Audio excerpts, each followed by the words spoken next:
We're going to do different designs on different fingers. So I'm going to start with a brown on the pinky. Make sure you cover your edges. So I'm going to go ahead and do this color again on the pointer. I like to just work with the same color as opposed to skipping back and forth. Now we're going to go in with the P52. We're going to put that one on the thumb as well. This is a really pretty neutral color. Okay, so now we're going to do for the crumb, for the metallic, we're going to go ahead and use the black base and cure that. Apply the second coat. Go on with the nude. And just make sure you do thin coats. Do the black. Okay, so go ahead and cure that for 30 seconds. Okay, so next I'm just going to go ahead and wipe all of them because we will be adding embellishments, so you don't want that shiny coat on them.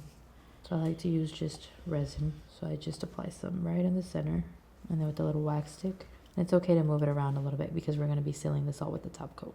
And I like to just use any resin activator and just make sure it stays in place. Okay, so next we're going to use some little striping tape. Just place this right down the middle, little rose gold. Use rose gold. I'm going to go ahead and play around with both.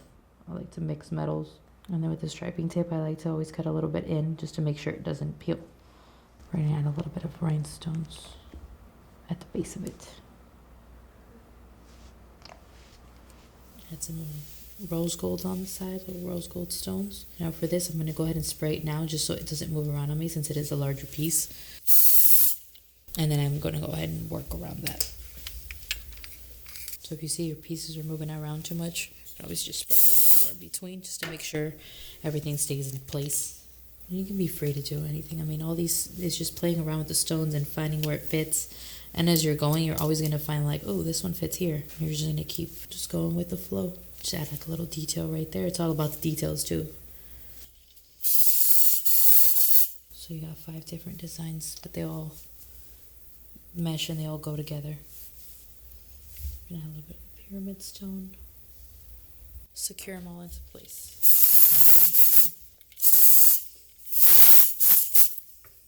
Just let that dry for a little bit. So now I'm gonna go ahead and apply the base, which is we're actually using the top coat, but remember this is a non-wipe top coat. Cure that.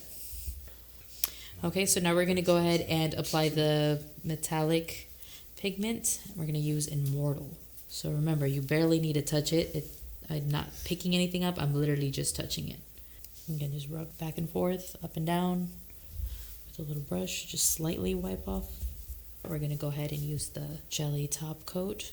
So make sure you get the sides and the tip of the nail right here. You can go under a little bit. Okay, so now we're gonna go ahead and top coat all of the nails at once. We're gonna use the LeChat gel top sealer. So for the studs, you can definitely go over the studs. That's going to seal them in place.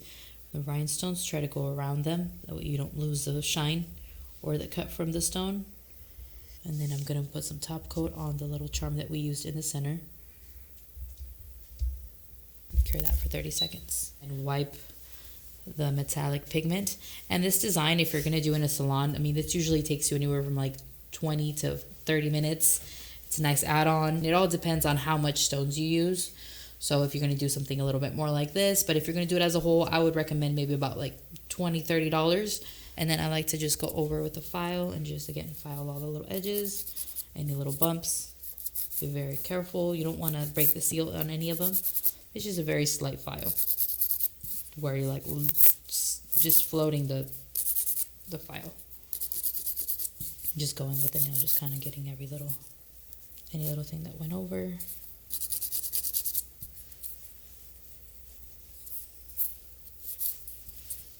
And then once you're done, you can just go ahead and apply cuticle oil. I'm ready to go.